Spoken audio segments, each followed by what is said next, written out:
다음 광고 또 다음 광고 뭐야 오늘? 바디로직. 바디로직. 바디로직 여러분. 자 최근 구매 후기를 제가 읽어보겠습니다.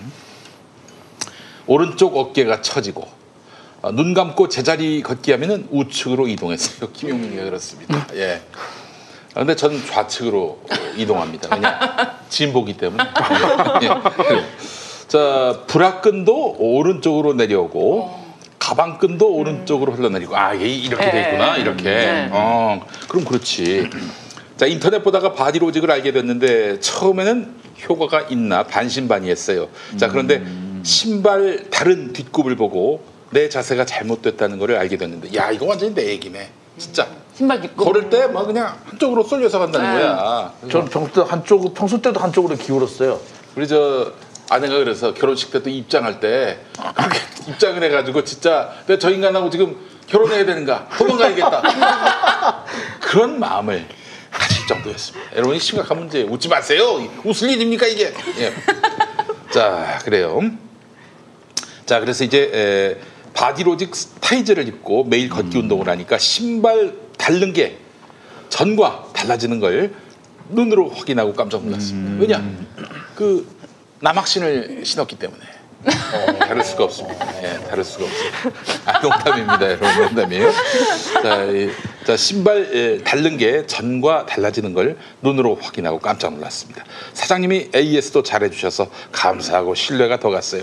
원리가 정말 신기하고 제품에 신뢰가 가기 때문에 주변에도 강력히 추천하는 중입니다. 좋아요. 바디로직 공지사항 하나.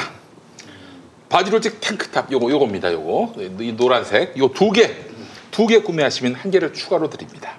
새로 출시한 인서트 브라캡을 빼고 2개 이상 세트 구매 시에 탱크탑 하나를 무료로 드립니다. 20개 사면은 탱크를 드립니다. 탱크를. 예. 그래. 당황했어. 탱크를. 예. 자, 바디로직 공지사항 2. 바디로직 인서트 브라캡이 새로 출시됐습니다. 바디로직 탱크탑과 크롭탑을 착용하시면서 전용 브라캡이 없어서 불안하셨던 고객님들을 위해서 인서트 브라캡을 출시했습니다. 후크 없이 착용 가능해서 간편하고 편안합니다. 무슨 얘기인지 난 잘 모르겠는데 하여간 도움이 되시는 것 같아요. 이게 자세한 내용은 바디로직 홈페이지를 참고해 주시기 바라겠습니다. 자, 바디로직은 골반의 인체 역학적 특성을 이용해서 체형을 개선하는 골반 및 말린 어깨 교정 속옷입니다. 일반적인 보정 속옷은 단순히 군살을 압박해서 몸매를 보정하지만 바디로직은 특허 기술인 토크 밴드의 회전력을 이용해서 비틀린 몸을 바로잡습니다. 네. 자 그래서 한번 꽈배기한테 입혀봤는데 꽈배기가 그냥 풀렸어요. 네, 그래요. 자 효과가 없을 경우 100% 환불 보장까지 보장하기 때문에 부담 없이 경험해 보시기 바라겠습니다. 전화번호 031-345-4550 031-345-4550 네, 안양에 있습니다. 네. 이게 남자들 거는 없나요? 있어요. 남자들 이제 바지.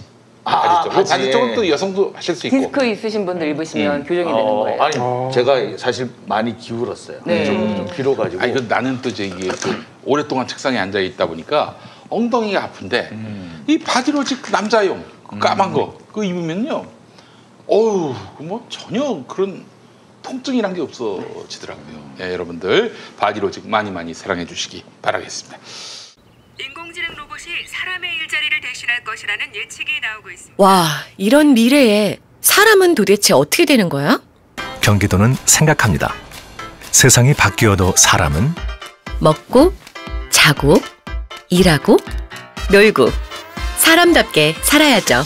이것이 기본소득이 필요한 이유. 기술이 앞서간다고 사람이 잊혀지면 안 되니까.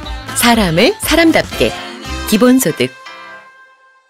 우리 일단 빤스 얘기는 좀 나중에 하고 자 일단 이동재 얘기했었고 재판 정경심 교수 재판. 이게 오늘 핵심이에요. 네, 핵심.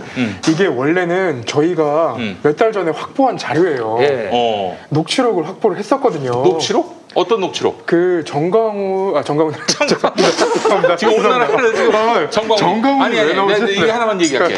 빤스가 작년에 그런 얘기를 했어요. 네. 무슨 얘기를 했냐면은 네. 앞으로 10년 동안 이 나라의 네. 중심은 내가 될 것이다. 뭐 지금 중심 됐어요. 8월 15일부터 지금 열흘됐습니다. 그래서 지금 앞으로 9년 11개월 20일 남았어. 빤스가 사라지기까지. 예, 그래요. 저 그리고 한 가지만 저도 네. 그 검토해온 게 또 하나 있어가지고 네, 네, 지금 네. 이 사단이 일어나게 된 배경에는 그 8.15 집회를 허가한 판사가 있죠. 그렇지, 그렇지. 예. 근데 그 판사에 대해서 해임을 청원하는 그 청와대 청원이 오늘 기준으로 보니까 30만 명 이상이 동의를 했더라고요. 네. 그러니까 그 판사가 어떻게 보면 형식적이고 기계적인 판단을 하면서 이제 서울시는 집회 금지 명령을 했는데 거기에 대해서 2개를 허가해줬고 금지 명령 받은 집회 참석 예정자들이 그 2개 집회로 몰려서 코로나 재확산의 진원지가 된 거잖아요.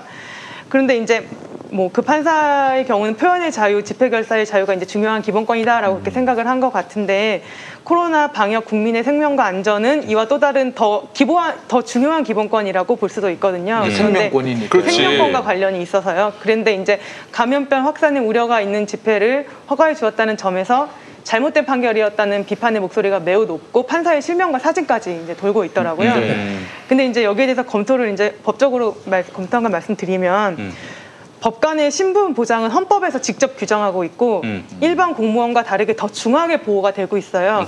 그 이유는 법관이 외부의 압력과 간섭에 영향을 받지 않고 헌법과 법률, 양심에 따라 재판을 하려는 것인데 일단 법적으로만 보면 탄핵 또는 금고 이상의 형에 의하지 않고는 파면되지 않고 징계 처분에 의하지 않고는 정직, 감봉, 기타 불리한 처분을 받지 않는데 또 이게 가장 중요한 게 법관 징계법에는 파면, 해임이라는 징계 종류 자체가 없어요. 그렇기 때문에 이것으로는 지금 법적으로 해임이 될 근거는 없는 거예요.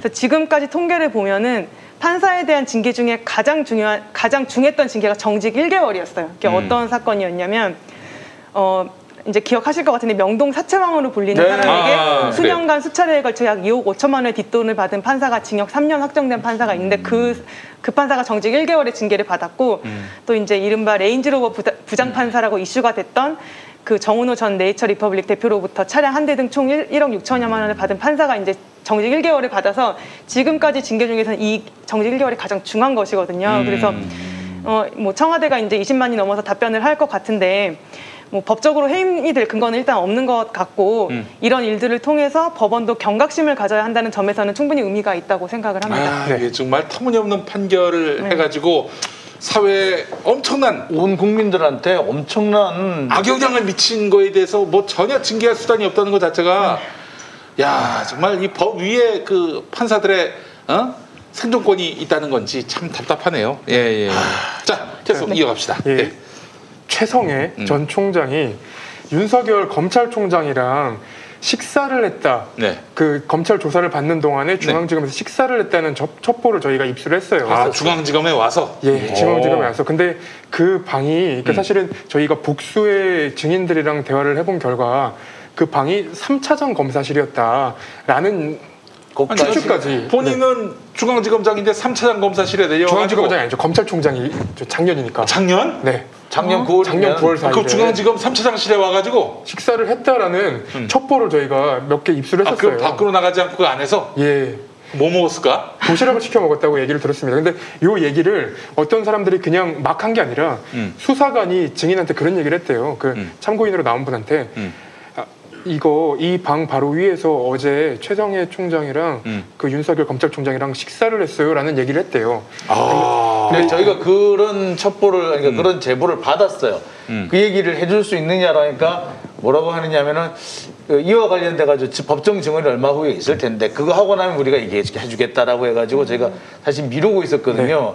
근데 근데 이 내용이 이렇게 오늘 법원에서 다 나오고 말았습니다. 오늘 그 최성해 전 총장의 그 외사촌 조카가 법원에 이제 증인으로 출석을 했는데 저는 그 외사촌이 나왔다고 그래서 그런 증언했다고 그래서 이거 뭐 유리한 증언이네 정경심 교수한테 해서 정경심 교수의 외사촌인 줄 알았어요. 그게 아니라 최성해의 외사촌이었다면서. 최성해 외사촌입니다. 오늘 재판에는 녹취록이 제출이 됐거든요. 근데 그 녹취록이라는 것이 저희가 이제 몇 달 전에 얻었던 녹음 파일이랑 같은 거예요. 그 내용에는 뭐가 들어가 있냐면은 최성해의 최측근, 최성해의 돈줄을 쥐고 있는 사람이 최성해 맞죠? 제가 자꾸 정강원을 헷갈립니다. 최성해 돈줄을 쥐고 있는 사람이 얼마 전에 최성해 총장이 윤석열이랑 밥을 먹었고 그리고 윤석열과 같이 이제 뭔가를 하고 있다 이런 취지의 얘기를 자기한테 했다고 얘기를 하는 거예요. 근데 이거를 그 당시에 그 자리에 있던 사람들이 녹음을 한 겁니다. 잠깐 지금 그 얘기는 그러니까 그 얘기는 이제 우리가 취재한 거고 네네. 요렇게까지 우리가 내용을 취재를 하고 있었어요. 그래가지고 언젠가 조만간 터뜨려야지라고 하고 있었던 겁니다. 그래서 이렇게 녹취록이 있다까지 우리가 알고 있었는데 오늘 외사촌이 딱 가가지고 뭐라고 했느냐? 최성해가 나한테 말했다. 내가 윤석열하고 밥도 먹고 같이 싸움도 하고 있다. 누구를 상대로? 문재인 조국을 상대로 같이 싸움을 하고 있다. 과한 워딩으로 약간 우리나라 대가리 약간 이런 느낌의 발언을 했던 걸로 얘기가 나왔습니다. 뭐 그러면서 그 내용을 보면은 근데 그 말을 왜 했느냐? 딱 이유 한 가지예요. 그러니까 너도 까불지 마. 너 감옥 보내버린다. 이 얘기를 했던 거죠. 이게 왜냐하면은 이 최성해 총장이 외사촌 조카라는 사람이 그 전에 이제 그 동양대안에서 무슨 매점 같은 걸 하고 있었던 모양이에요. 근데 이게 이제 뺏겼다, 이 사람 표현으로는 뺏겼다라고 얘기를 하고 있는데, 그러니까 그래서 많이 이제 불편했겠죠, 많이. 불편하니까 이렇게 저렇게 이제 그런 불만을 이제 토로하고 다녔던 것 같아요. 그러니까 그런 불만을 토로하지 마라, 라는 취지로. 내가 이런 사람이야. 내가 윤석열하고 밥도 먹고, 내가 윤석열하고 같이, 그 문재인 상대로 해가지고 싸움도 하고 있는데 너 바로 확 그냥 감옥에 쳐넣어버린다. 그 지난해 잠깐 2019년 9월쯤으로 다시 저희가 한번 돌아가 볼 필요가 있어요. 그 당시에 보면은 저희가 민주당이 이길 거라고 아무도 예상하지 못했어요. 왜냐하면 총선에서 총선에서 왜냐하면 조국 전 장관 관련한 이슈들이 계속 터졌고 민주당에 대한 지지율이 떨어지고 있었고. 당시에 뭐 조국 전 장관에 대해서 우호적인 발언을 하면은 그 여론의 문매를 맞는 시절이었잖아요. 근데 그 당시에 사실은 이전까지는 이제 그 최성해 전 총장이 그 조국 전 장관한테 약간 학교를 위해서 뭔가를 청탁을 했던 모양입니다. 그 지난 재판에서 그게 공개가 되기도 했죠. 근데 오늘 추가로 공개된 건 최성해 전 총장이 미래통합 그 당시 자유한국당에 출마를 하려고 했다고 합니다. 국회의원으로 출마하려고. 그것도 최교일 의원의 후임으로. 아, 최교일 날리고. 네. 아니, 그러니까 최교일이 아마 양보를 한다는 의미겠죠. 그러니까 최교일을 뭐 다른데 어디 출마를 하든지. 하여튼 뭐 그 국회의원으로 출마하려고 했었다라는 얘기를 오늘 그 외사촌 동생이 딱 합니다. 외사촌 조카가 합니다. 그리고 이 오늘 재판에서 재밌었던 건 그 이 조카가 재판에 나오기 전에 최성해한테 전화가 오는 거예요. 야, 그 뭐야 정경심이 예전에 뭐 청첩장 관련해 갖고 너한테 기분 상하게 한 적이 있지 않냐? 가서 나쁘게 얘기해 버려라고 얘기를 한 거예요. 이간질을 시키려고 했던 겁니다. 그리고 이날 나온 얘기들을 좀 종합을 해보면 그 동양대에서 이제 동양대 직원들이 재판에 나와가지고 증언을 하고 돌아가잖아요. 네. 그러면 최성해 총장이 부른대요. 너 오늘 뭐라고 했어? 아씨 뭐야 넌 좌천. 그렇게 하고 실제로 좌천된 사람이 있답니다. 진짜? 네. 이씨 그거 안 되지 그러면은 그 뭐 이거에 대해서 그 뭔가 좀 책임을 물을 수 있는 방법은 없나요? 그러니까 말하자면은 위증을 교사했다든지 뭐 그런 거 되지 않나? 실질적으로 위증을 직접적으로 교사를 한 것인지 이게 갔다 오고 난 다음에 위협을 한 것인지 모르겠는데 이렇게 되면은 아니 소문은 알 거 아니에요. 야 그 법정 가서 잘못 얘기하면 최성해한테 불이익 당할 수도 있다. 오늘 소문이 돌았을 거 아니야. 오늘 나온 얘기는 너무 잦아서 신경 쓰이지도 않을 정도다라는 얘기가 나온 겁니다. 이런 일들이 많았대요. 그러니까 그 외에도 그 전부터 최성해 총장한테 밑보이는 사람들은 이렇게 좌천되는 일이 비일비재했던 걸로 이렇게 알려져 있어요. 그러니까 이제 그에 대해서 이 법정에서 최성해 총장의 입맛에 맞지 않는 증언을 했다는 이유로 다른 데 좌천되는 경우는 뭐 얼마든지 예측 가능한 범주 안에 포함되기도 라고 볼 수도 있는 것 같아요. 뭐 그런 영향으로 최성해 총장에게 불이익을 받는다 뭐 이런 영향으로 법정에서 자기 위증이라는 거는 자기 기억에 반하는 진술을 하는 것이거든요. 그런 것들이 입증이 된다면은 뭐 위증 교사도 가능하겠지만 그 입증이 뭐 쉽지는 않을 것 같아요. 저는 이 증인, 그러니까 외조카라는 분은 사실은 제3자예요. 동양대 직원도 아니고 완전히 정경심 교수 쪽에 친한 사람도 아니고 최성해 총장과도 완전히 뭐 가까운 사람, 뭐 가족이긴 하지만 가까운 사람도 아니에요. 근데 이런 가깝다면 최성훈이랑 더 가깝겠지. 예. 근데 이분이 나와가지고 이렇게 증언을 하면은 사실은 재판부에서 이분이 되게 용기 있게 얘기를 하네라고 생각을 했을 것 같은데 오늘 재판부에서 그런 얘기가 나옵니다. 그러니까 동양대 직원 다른 직원들이랑 다르게 최성희 총장만 서울중앙지검에 왔잖아요.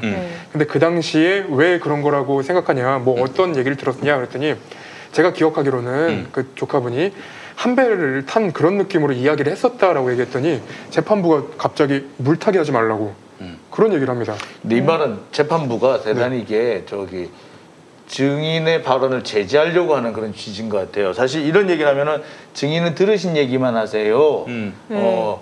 추정이나 자신의 생각을 얘기하는 데가 아닙니다. 라고 제지하는 게 맞아요. 그런데 물타기 하지 마세요 라고 했던 거는 대단히 보면은 다급하게 제지를 하는 것이지 약간의 감정이 섞였다라고 밖에 볼 수 밖에 없어요. 이 재판부도 참 이상하네. 제가 볼 때 이 재판부 좀 이상해요. 판사가 할 얘기는 아닌 것 같은데 증인한테 물타기 하지 마세요. 그렇죠. 그런 얘기를 할 얘기 아니죠. 저는 한 번도 들어본 제가 들어서도 증인 지금 자신이 경험한 것과 알고 있는 것을 그렇죠. 얘기하시는 그렇게 겁니다. 얘기를 하죠. 추정이나 의견을 말씀하시는 건 아닙니다. 라고 하는 게 그렇게 맞거든요. 하죠. 근데 네. 물타기 하지 마세요라뇨. 이거는 어떻게 보면 증인에 대해서 약간의 위협조가 될 수도 있어요. 이거는 글쎄요. 제가 볼 때 재판부가 약간의 그 치우친 사고방식이나 그렇죠. 어떤 사전 어떻게 보면은 약간 선입견을 갖고 있지 않느냐라는 그런 의심이 많이 들어요.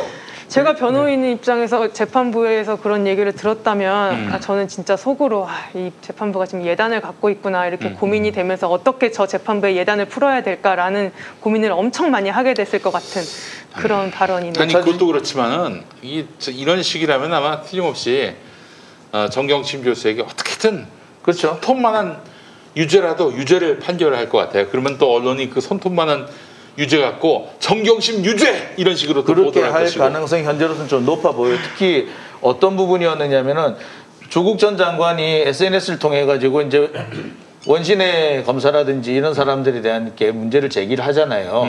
또 검찰에 관련된 근데 검찰 수사 관행에서 문제 제기를 하잖아요. 이거는 그와 관련해서는 근데 그 부분과 관련해 가지고 재판부가 자제하라는 얘기를 해요. 그 자리에 사실 조국 전 장관이 피고인을 출석한 자리가 아니었단 말이에요. 그런데 피고인을 출석한 자리가 아니었는데 어떻게 보면 그 조 장관은 다른 법정에서 재판을 받고 있는데 다른 법정에서 재판받고 있는 피고인한테 자제하라 말하고 하는 게 월권이란 말이에요. 그렇지. 근데 그 말을 함부로 하는 것도 말이 안 될 뿐만 아니라 더군다나 지금까지 검찰이 어떻게 해왔느냐 말이에요. 그런 식으로 얘기를 한다면 꾸기 문자나 강남 건물주 문자가 나왔을 때 분명히 제지를 했었어야 정상이란 말이에요. 예. 이거는 아무리 좋게 보더라도 이 재판부가 상당히 불공정하고 예단을 가지고 있구나 라고밖에 판단이 들지 않습니다. 제가 뭐 그럴 수밖에 없다고 제가 몇 번 얘기를 했던 것 같아요. 재판장 하시는 분이 과거에 정교조 관련 재판을 상당히 불리하게 내렸던 적이 있다라고 제가 말씀드린 적이 있는데 1심은 뭔가 사필 규정의 결론이 날 줄 알았는데 예단이 되네요. 예단이 네, 이거 좀 제가 볼 때는 그 판사 이 부분에 대해서 그래서 언론이 가장 중요한데 언론은 우리 일부 사람에 대해 이런 불공정한 이 행동에 대해서 분명히 짚고 넘어가야 되는데 우리 입을 다물고 있고 오히려 이 사람 그 행동에 대해서 이렇게 그 축켜 세우는 듯한 그런 기사를 쓰고 있다는 점 정말 심각한 문제입니다. 이거. 야, 이거 사실 아주 경제 없었으면 이거 어떻게 짚었어요, 진짜? 그리고 문제가 되는 발언이 하나 더 있었는데요. 판사가 법정 외에서 그렇게 조국 전 장관이 SNS로 그런 여론전을 하는 걸 보고 나중에 선고할 때 반영하겠다라는 말을 해요. 그거는 완전히 딴 얘기거든요. 그러니까 그 재판의 피고인이 아니란 말이에요. 그 법정의 피고인이 아니란 말이에요. 그런데 거기에다가 어디다 대고 거기다가 저기 뭐 그거 선고할 때 반영 한 해 만에 그딴 얘기가 아니고 협박이라고요. 그런 식으로 얘기를 할 거면 이 반영하겠다고 한다면 꾸기 문자라든지 강남 건물주 문자니 꿈 얘기 같은 거 이런 거 얘기만 떠들고 다닐 때 그런 걸 제지를 했었어야죠. 왜 그런 건 제지를 안 하느냐 말이에요. 이거는 판사가 판사답지 못하는 겁니다. 그리고 이 재판부에 대해서 계속 의문이 드는 건 그거예요. 어쨌든 형사 재판이잖아요. 검찰의 입증 책임이 있는 건데 표창장과 관련해서는 왜 그 표창장을 만들었던 과정의 그 파일들이 그 컴퓨터 안에 있냐라는 부분을 정경심 교수한테 계속 입증을 하라고 해요. 근데 이게 타임라인으로도 그렇고 이게 위조에 사용되는 건지 그거 입증이 안 됐어요. 그냥 이렇게 사용을 했을 거다라고 포렌식 보고서에 나왔을 뿐이고 지금 현재로는 표창장이 위조된 그 시연을 하라고 얘기를 한 상태고 그게 완성본이 정말로 만들어질지를 몰라요. 근데도 재판부에서는 표창장 시연과 관련해서 왜 이런 파일이 정경심 교수의 컴퓨터에서 나왔는지 직접 입증해라 라고 얘기를 하고 있는 게 어떻게든 잡아가지고 너한테 유죄를 주고 싶어 라고 들려요 계속. 아니 그러면은 죄송한데 하나만 여쭐게요. 그러면은 일단 시간이 좀 많이 남았지만은 한 6개월 남았지만은 더 질질 끌 수 없나? 현 재판부에게서 판결을 받지 않도록 재판부 변경 때까지 질질 끌 수밖에 없지 않나. 내가 봤을 때는 유죄가 확실해요. 이렇게 나오면은. 재판부가 코로나 지금 상황에서도 그 변호인 측 증인과 앞으로 주요 증인이 남았기 때문에 재판을 진행하겠다라고 얘기를 했기 때문에 재판이 지연되진 않을 것 같아요. 계속 가기는 갈 것 같은데 어떤 재판이 상당히 좀 앞으로도 좀 갈 길이 멀기는 해요. 많이 멀어요. 근데 법 재판장의 이 같은 행동은 사실 지금쯤이면 사실 짚고 넘어가 줘야 될 것 같아요. 이 사람 정상적으로 재판하고 있는 거 아니에요. 이거 그리고 저는 이번에 그 검찰의 이런 행동들을 보면서 과거에 얼마나 많이 저런 식으로 사건을 조작을 했지 눈에 보인다라는 생각이 들었습니다. 특히 이 뭐 IP 주소나 맥 주소 얘기를 막 들먹거리는 건 전 사실 몇 년, 10년 정도 됐거나 왕재산 사건이라고 있었어요. 그렇지. 네. 왕재산 사건에서 문제는 그 당시에 주요한 핵심 증거가 컴퓨터 하드디스크에서 나왔어요. 근데 컴퓨터 하드디스크에서 나왔는데 이 사람은 나는 이걸 쓴 적이 없다라고 얘기해요. 그러면서 그 하드디스크에 기록되어 있는 날짜와 시간을 해보니 그 시간대에 이 사람이 밖에 있었다는 게 확인이 된 거란 말이에요. 그럼 이거는 이 사람이 아니라 다른 사람이 썼다는 얘기인데 문제는 뭐냐면 거기서 이게 이게 썼다면 이렇게 자기 키보드를 썼다든지 뭐 이런 게 나와야 되잖아요. 그게 안 나와요. 그 외부에서 심어졌다는 얘기거든요. 어떻게 그러면 심었느냐. 사실 그때만 해도 보안이 너무 약했기 때문에 이런 얘기 해도 될지 모르겠습니다만 집에 전화선 있잖아요. 네. 전화선 이 뚜껑이 있어요. 거기에 프로치를 딱 붙이면 옛날에 중간에서 인터셉트가 됐어요. 도청이 가능했다. 예, 그래서 그 패킷 감청이 다 됐어요. 그래서 중간에 끼워 넣을 수도 있었어요. 몰랐지. 네. 지금은 이제 그렇게 그 정도로 허술하지는 않는데 그때만 해도 얼마든지 가능한 수준이었거든요. 그래서 그런 걸 의심을 했었어요. 그랬는데 그 당시에도 보면은 다 그 주장을 다 받아들여지지 않았다고요. 근데 지금 같은 거 보면 정경심 교수 건에서도 뭐냐면 그 문제가 되고 있는 그 파일이 어떻게 해서 그걸로 들어가 생성이 됐는지 생성 과정에 대해서는 공개가 안 돼요. 네. 그 자료 자체가 공개가 돼야 되는데 그 날짜가만 적혀 있다 뿐이지 진짜로 이것이 그 컴퓨터에서 생성이 된 건지 다른 컴퓨터에서 들어온 건지 그게 없어요. 그게 포렌식 전문가의 검토 결과나 이런 데에서는 나오지 않았나요? 네, 생성 날짜가. 그리고 오늘 이제 검찰이 그런 얘기를 합니다. 그 표창장 시연을 왜 해봐야 되냐. 그러니까 예를 이런 걸로 들어요. 그 CCTV를 확인했는데 그때 CCTV에 교통사고 장면이 있었다. 네. 만약에 예를 들면. 근데 그대로 재현할 수 없다고 사고가 없어지는 거냐라는 예를 드는데 그거는 진행 과정이 이게 무슨 소리지? 그러니까 되게 지역적인 얘기만 계속해요. 보면은 표창장을 제가 볼 때는 그 표창장을 뽑아본 것 같아요. 근데 안 나온 것 같아요. 그 이유가 오늘도 나와가지고 그 이전 재판에서 변호인 측에서 아들 걸 캡처를 하면은 거기에 노란 띠가 잡힌다. 근데 이 노란 띠가 지워져 있는 상태인데 이거는 포토샵을 이용해야지만 될 수 있다. 고급 프로그램을 이용해야지 될 수 있다라고 얘기를 합니다. 근데 여기서 보면은 오늘 검사들이 노란 파일을 포토샵 이용하지 않고 그림판 이용해도 지울 수 있다. 그러니까 우리가 그 아들의 사진을 캡처해서 표창장에 붙여 넣는 걸 보여주겠다. 이런 얘기를 해요. 뽑으면 다른 얘기라고 몇 번을 얘기했는데 자꾸 안 뽑으려고 합니다. 그리고 아주경제에서 그 쓰신 기사 중에서 저도 굉장히 인상 깊게 봤던 게 그 전문가들 열작용을 네. 그 뽑았는데 열의 어떤 흔적, 네. 만약에 짜집기를 했다면 그 주변에 열이 어떻게 다르게 반응이 돼야 되는데 그게 없었다면서요. 네. 하단부에 그게 네. 없었습니다. 만약에 네. 그 지금까지 뭐 이렇게 재판이 너무 말하자면은 저 피고 쪽을 몰아세우고 검사 쪽에다 힘을 실어줬지만 결과가 180도 다르게 나올 수는 없습니까? 그런 적은 없나요? 뭐 그럴 수도 있죠. 근데 현재로서 보자면은 재판부가 과히 그 공정한 재판을 하고 있지는 않아 보인다라는 점이 현재로서 가장. 여러분 저는 오늘 사실 이 얘기 처음 들었어요. 지금 정경심 교수 재판이 아주경제 보도만 보면은 지금 검찰의 이 공소 사실이 하나하나 반박되고 네. 또 탄핵되고 있어서 이건 뭐 사필리적인 결과가 나오지 않겠는가 이런 기대를 하고 있었는데 재판부가 이런 식으로 대놓고 한쪽 방향으로 몰고 간다면은 이거는 무죄를 장담 못해요.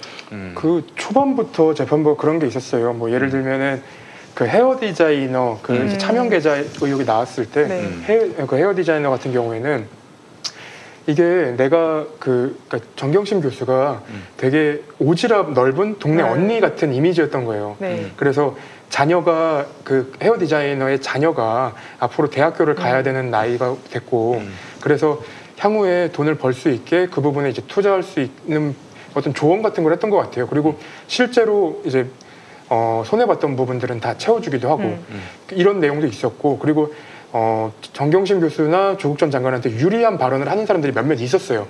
근데 그날 재판을 보면은 굉장히 공격적으로 재판부가 나와요. 그러니까 검사가 질문하는데 끊고 대답하지 마세요라고 얘기한다던가 왜 그렇게 대답하십니까? 라고 얘기한다던가 왜 증인이 피고인의 뭐 변호인이냐고 이런 말 한다거나 이런 거는 사실 법정에서 판사가 할 수 있는 재판장이 할 수 있는 종류의 얘기는 아니거든요. 아니, 근데 이게 굉장히 민감한 재판이고 또 보는 눈도 많은데 그렇게 편하게 자신의 어떤 그런 그 호불호를 드러내는 것이 좀 납득이 안 돼요. 그게 사실 그런 게 평소 다른 법정 같았으면 난리가 났을 거예요. 그렇죠. 이게 조국 전 장관에 대한 재판이기 때문에 기자들이 지금 현재 검찰과 한패가 된 거예요. 왜냐? 지금 자신들이 저지른 게 있거든. 그 저지른 것을 어떻게든 간에 만회를 하려면은 정경심 교수가 뭐 하나 꼬투리라도 잡혀가지고 유죄가 나야 돼요. 그래 자신들이 피해갈 수 있다라고 생각을 하는 거예요. 네. 그래서 그런 상황이 나오게끔 최대한 유도를 하고 있는 거고 어떻게든 간에 수단과 방법을 가리지 않는 하는 거기 때문에 이런 상황이 나오는 겁니다. 지금 상황이 이렇다면은 말하자면은 뭐 어필하는 차원에서라도 그 변호인이 재판부 기피 신청 같은 것들을 낸다든지 아니 뭐 받아들여지는 않겠지만은 그 액션을 취하면서 재판부로 하여금 당신 너무 지금 저쪽 편 드는 거야 라고 문제 삼아야 되는 거 아닌가 하는 생각이 드는데 뭐 검토해볼 여지는 있을 것 같습니다. 내가 세상에 이런 얘기까지 합니다. 소 변호사님 많이 컸잖아요. 예, 이게 진짜 이게 보통 실력이 일어난 게 아닐 수 깜짝 없어요. 놀랐어요. 지금 뭐 박지희가 하는 방송 거기 지금 넘어간 사람들이 있는데 정신이 없는 사람들이 박지희한테 뭐 들을 말이 뭐가 있다고? 여기 있어야지 어딜 딴 데로 옮겨가? 나 참 아까 잠시 말씀을 하셨던 건데 저희가 이제 그 전문가들한테 자문으로서 봤던 이 사진이죠. 이제 이 부분인데요. 이게 이제 뭐냐면은 레이저 프린터는 이제 열이잖아요. 그러니까 레이저를 이렇게 드럼에 쏘게 되면 열이 발생하고요. 그 열에서 이제 열과 자성으로 이제 프린트를 하는 건데 그렇게 하다 보면은 열이 많이 생긴 쪽은 그 종이 표면에 그 약간의 변성이 생겨요. 그래서 마치 유리막이 핀 것처럼 되는데 이게 보통 눈에는 안 보이지만 색분해를 하면은 보인다고 그래요. 그래서 여기 딱 보시다시피 여기 표창장부터 어디 표창함 여기까지는 이렇게 유리화가 돼가 변했어요. 근데 여기에 요 밑에 동양대학교 총장 최성애 부분은 전혀 안 바뀌었죠. 안 변했죠. 아랫부분이 위조된 부분이거든요. 근데 이 부분이 위조된 부분이면 여기도 당연히 프린터가 그렇죠. 그렇게 됐었어야 되고 적어도 여기도 이렇게 나왔어야 돼요. 그렇겠죠. 근데 안 나왔던 건 뭐냐면 요거랑 요 위에 로고랑 요거 도장은 이 주장을 변호인들이 재판에서 하고 있나요? 아니요. 아직은. 저는 이 아주경제 기사를 보면서 제가 변호사로서 되게 자극을 받았어요. 아, 저렇게 변론을 할 수도 있겠구나. 그 검찰의 주장을 탄핵하기 위해서 저런 증거 방법을 쓸 수도 있겠구나 이게 보면은 싶었거든요. 다른 건 다 차치하더라도 적어도 검찰이 주장한 대로는 위조되지 않았다. 적어도 검찰이 뭐 만약에 이게 딱 이 부분 이렇게 직인 부분을 위조를 해서 뭐 잘라내가지고 했다, 그 프린트로 했다라고 하면은 적어도 여기는 유리화가 돼 있어야 되거든요. 근데 안 나와요. 이런 거. 그다음에 또 한 가지 정경심 교수의 집에는 레이저 프린터가 없어요. 네. 잉크 프린터입니다, 그냥. 잉크제트. 근데 무슨 자꾸 방배동 집에서 프린트를 했다고. 위조의 방법과 장소가 계속 바뀌고 있는 거예요. 그러니까 이렇게 되면은 사실 이 얘기는 할 필요가 없는 상황인데 와버렸어요. 근데 그래서 그 요즘 조국 전 장관이 SNS로 이제 검찰과 싸우고 있잖아요. 근데 어떤 변호사님 그 얘기 하시더라고요. 그러니까 기자를 상대로 손해배상을 하고 있잖아요. 근데 손해배상을 취하해주는 조건으로 어떤 검사한테 정보 받았는지 밝히면 취하해주겠다. 그런 식으로 가보시는 거 어떠냐. 뭐 이거 너무 재밌더라고요. 괜찮은 방법에 그리고 그런 수법을 지금 누가 쓰고 있느냐면 한동훈이 쓰고 있어요. 한동훈이 자기 관련된 이제 KBS 오브데이트 했을 때 그 출처가 누군지 말하면은 내가 교수를 취하하겠다라고 얘기를 하기도 했어요. 그런 걸 볼 때 뭐 가능한 얘기. 네. 그리고 이제 취하를 하지 않는다고 하더라도 어찌됐든 그 기자 입장에서는 만약에 검찰발 정보를 받아서 그 기사를 쓴 거라면 본인의 그러니까 무죄가 이제 형사에서는 무죄겠고 민사에서는 자기의 손해배상 의무를 면하기 위해서는 내가 이것을 객관적으로 확인을 한 것이다. 이거는 사실에 부합하는 것이다. 이것을 이제 입증을 해야지 공익에 이게 바로 공익의 공익을 위한 그 사실에 적합한 그 보도가 되는 거죠. 근데 그러기 위해서는 그 정보가 어디서 나왔는지 객관적으로 밝혀야 돼. 그게 안 돼서 지금 그 한 명 무슨 보수 유튜버 실형 받아서 법정 구속된 사람 있잖아요. 기자 수습 기자 교육 받을 때 그런 것도 들어요. 보면은 어찌됐든 반론권을 줘야 되고 네가 모든 자료를 확보하고 이 사람의 최종 반론만 들으면 끝나는 상황이다. 근데 이 사람이 날 피한다. 그럼 그 집 앞에서 짜장면을 시켜 먹고 오라고 하더라고요. 그 영수증이랑 증인을 확보할 수 있으니까 그 얘기를 하더라고요. 그렇군요. 네, 나 충분히 드리려고 노력했다. 그리고 이제 그 얘기 몇 가지가 있어요. 이렇게 그 최초에 들은 그 정보를 확인하는 방법. 그러니까 우회적으로라도 한 가지 확인하고 그다음에 당사자의 반론을 받아라.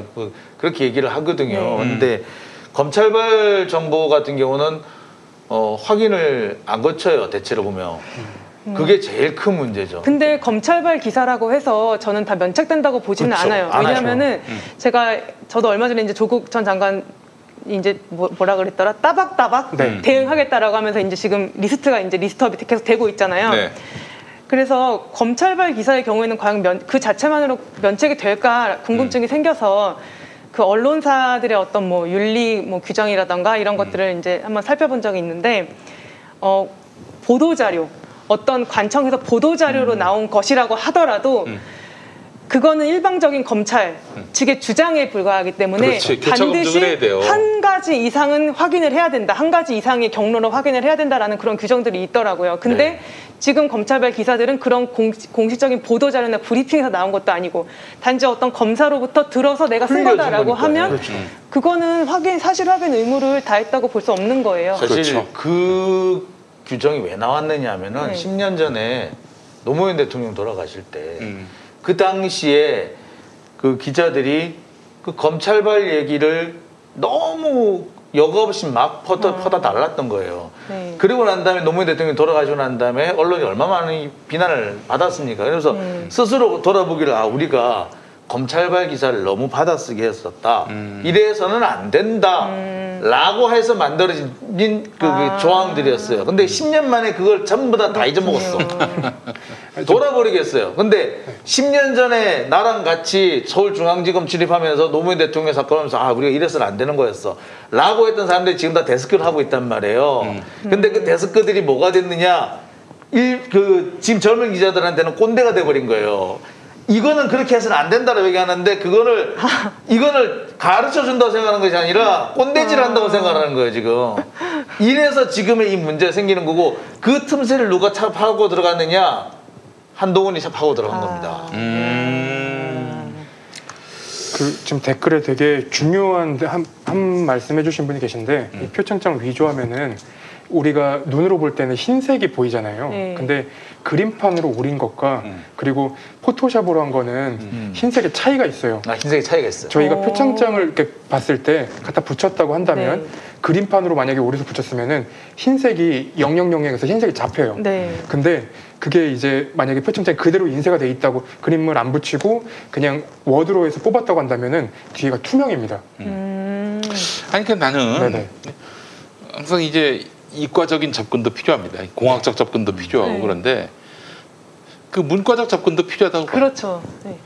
아니 그 표창장을 굳이 위조할 필요가 있나? 그게 가장 근본적인 그 아니 이 난리를 쟁점인 쳐가지고 거죠. 할 네. 이유가 뭐가 있니? 이거 아니 그 당시만 해도 이유가 뭐가 사실 있냐고. 조국 파문 터질 때만 해도 네. 정경심이 최성애한테 전화해가지고 굉장히 뭐 아니 이거는 저거고 저거는 이거고 막 그러면서 상의를 했단 말이죠. 그 최성애가 어떻게 네. 변했는지도 모르는데 그 증인이 벌써 두 명째 얘기하고 있는데 동양대에서는 최성해 총장이랑 정경심 교수랑 남매인 줄 안돼요.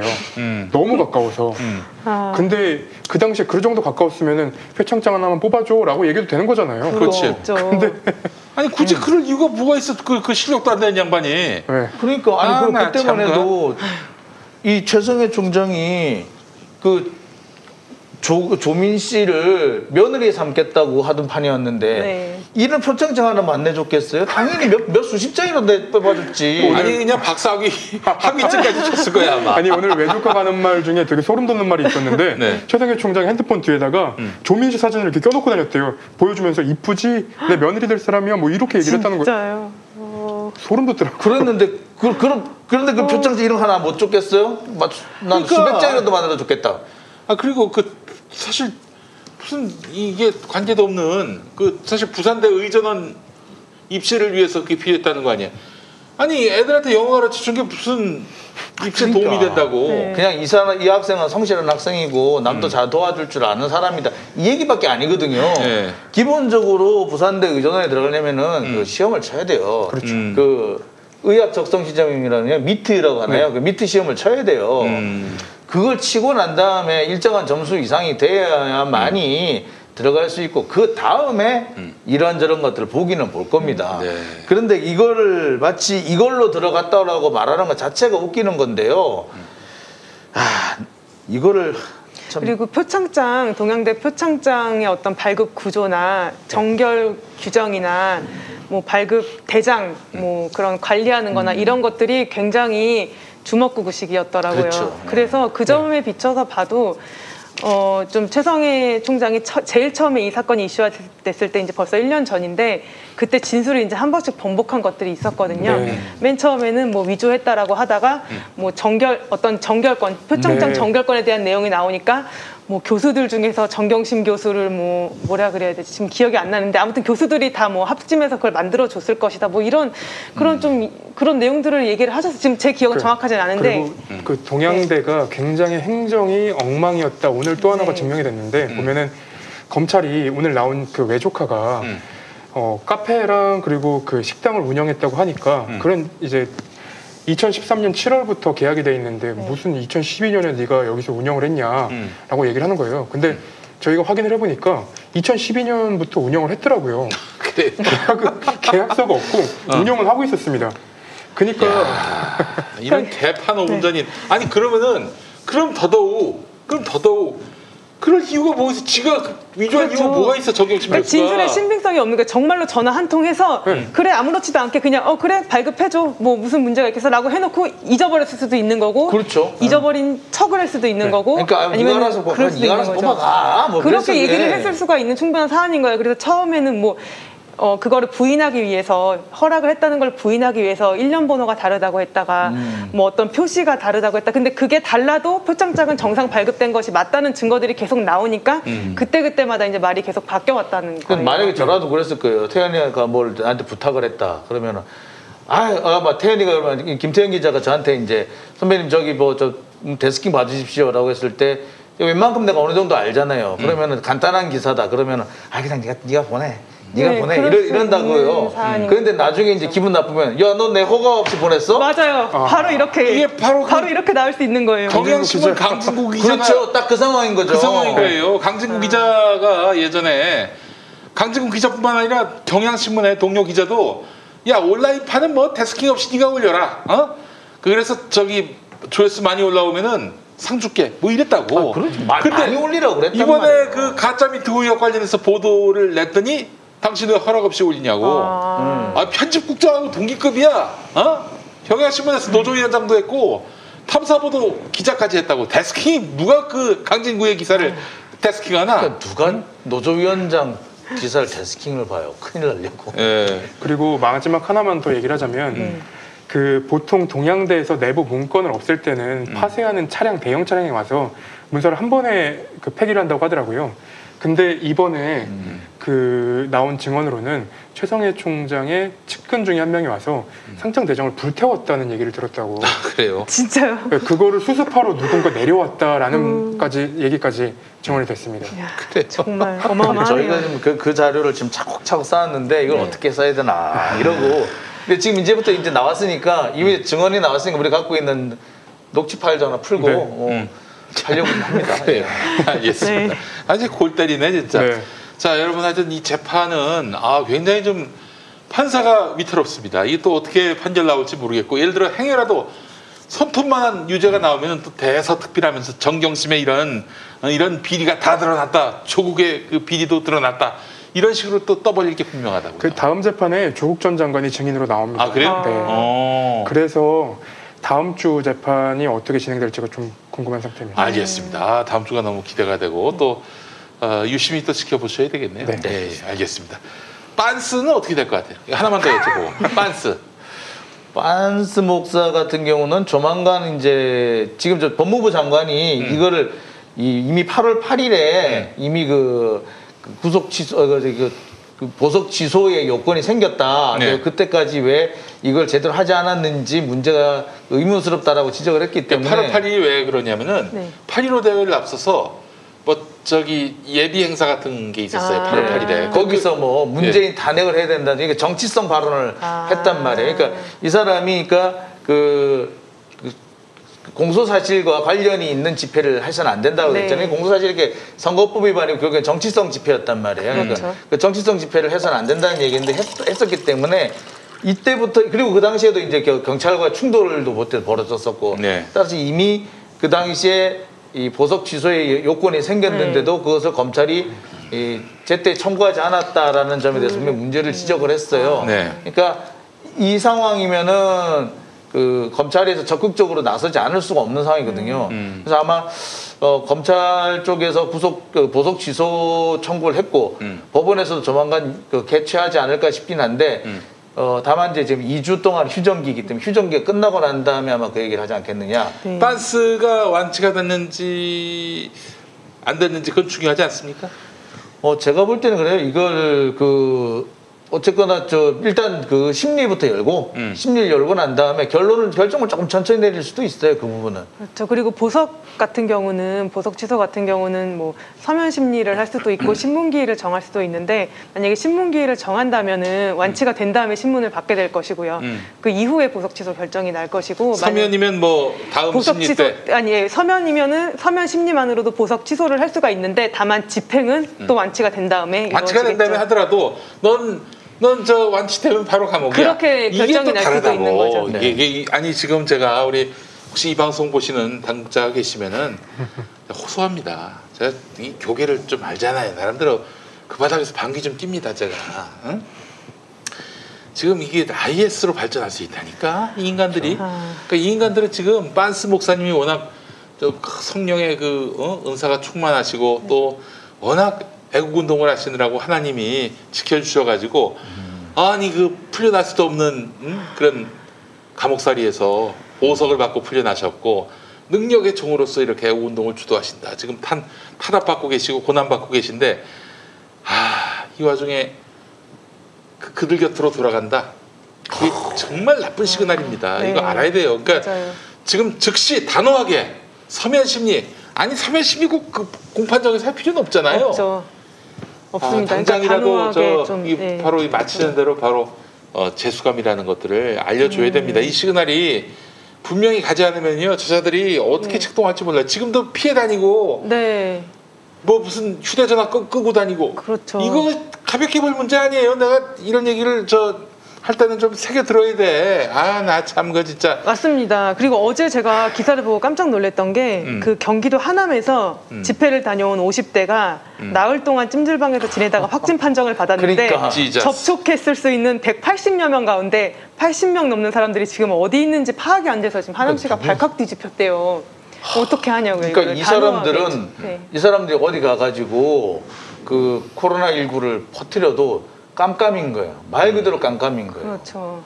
이거는 지금 상황은 신천지보다 몇 배로 심각합니다. 그리고 빤스가 옥중에서 메시지 못 나오게 사실 그렇거든요. 옥중에서 메시지를 전하면은 이거는 굉장히 확실하게 단속하겠다라는 시그널까지 줘야 돼요. 그렇지 않으면은 걷잡을 수가 없습니다. 우리 재판부가 빤스를 좀 우습게 보시는 것 같은 생각도 들어요. 사실 우습게 보일만도 하지. 뭐 천하의 그런 사이비가 어딨어. 근데 말이죠. 이 추종자들이 지금 우리가 걱정하는 건 빤스가 아니야. 추종자들이야. 추종자들. 아니 몇 년 동안 그 세뇌가 됐는데 그 수가 많아요. 그 광화문 앞에 그렇게 사람들 많이 모을 수 있게 하는 조직력을 가벼이 보면 안 돼. 이 자들이 만약에 무기 들고 나와봐 어떡할 거야 그러면 그때는. 뭐 무기까지 아니라 저기 뭐 바이러스 유포를 한다든지 가스통이라도 하나 들고 나와보세요 옛날처럼. 아니, 저번에 뭐 정말 참. 검사 나온 그 공무원을 한테 침 뱉었다면서요. 네. 마스크를 벗기고요. 네, 그러니까요. 너무 이게 상상할 수 없는 일이 지금 벌어지고 있는 거거든요. 그래서 네. 정광훈 목사 쪽에서 오히려 그 교인들에게 빨리 검사 받아라라고 이렇게 독려를 해야 돼도 모자랄 판에 지금 오히려 국가가 지금 사랑제일교회를 탄압하고 있다라고 하면서 직권남용이다라고 하고 또 뭐 정세균 국무총리나 이런 그 국가 기관을 뭐 고소를 했다고 하죠. 고발하겠다고 이렇게 얘기를 하면서 이제 어떤 나라의 방역 활동에 협조를 안 해도 될 것 같은, 하면은 안 될 것 같은 그런 메시지들을 계속 내고 있는 거라고 봐요. 저도. 그래서 이 점에 대해서는 정말로 법으로 단호하게 집행하는 것밖에는 없는 것 같습니다. 그 걔네들이 저기 그 기자회견하면 기자들이 가지 말아야 돼. 그렇지. 왜 가가지고 말이야 기자들한테 지들이 옮아가지고 여기 이제 또 퍼뜨리고 다녀. 그리고 왜 그 기자회견을 사랑제일교회에서 합니까? 솔직히 나는 우리 김태현 기자 간다는 건데 말렸어. 야야 안 돼 가지 마. 그랬잖아. 그분들 같은 경우에 양심 있으면은 비대면으로 온라인 그치. 유튜브 방송 그렇게 하면서 왜 기자회견은 오프라인으로 하려는 건지 모르겠어요. 그렇지. 침체어가면서. 네. 그 가는 비우호적인 언론에 대해서는 뭐 그냥 할 소리 못할 소리 다 하더라고. 네, 하여튼 참. 이제 종교의 자유를 말씀을 하시는데 이제 신앙의 자유는 내심의 자유이기 그쵸. 때문에 제한할 수 없는 절대적 자유이지만 종교적 행위의 자유는 적극적이든 소극적이든 외부에 나타나는 행위이기 때문에 법률에 의해서 제한될 수 있는 상대적 그럼요. 자유이고 네. 국가 안전보장, 질서유지, 공공복리를 위해 필요한 경우에 법률로서 제한될 수 있는 그런 기본권입니다. 그래서 이제 이런 감염병 예방법에 따라서 행정명령이 나오는 것에 대해서는 사회 공동체를 위해서 준수를 하는 것이 맞고요. 그 검사와 진단과 자가격리 등 조치를 좀 잘 지켜주셨으면 좋겠습니다. 알겠습니다. 자 오늘 꼼찰청장 마치겠습니다. 여러분 시청해 주셔서 감사하고 한 주 동안 건강히 계셨다가 3단계로 올라가면은 다음 주에 저희가 뭐 저걸로 갈 수밖에 없겠어요. 그 줌을 통해서 방송을 하든지 해야 될 것 그 같습니다. 방법도 있겠다. 예. 재밌을 것 같아. 그런 일이 없어요 이제. 네, 그런 그런 일이 일이 없어요. 없기를 다음 주에 뵙기를 진심으로 바라면서 그 어느 매체보다도 이 방역에 협조하고 협력하고 연대하는 그런 김용민 TV가 되겠습니다. 우리 서재인 변호사님 그리고 김태형 기자님, 장영진 부장님 수고하셨습니다. 고맙습니다. 다음 주에 뵙겠습니다. 다음 주에 뵙겠습니다. 아유 수고하셨습니다. 고생하셨습니다. 예.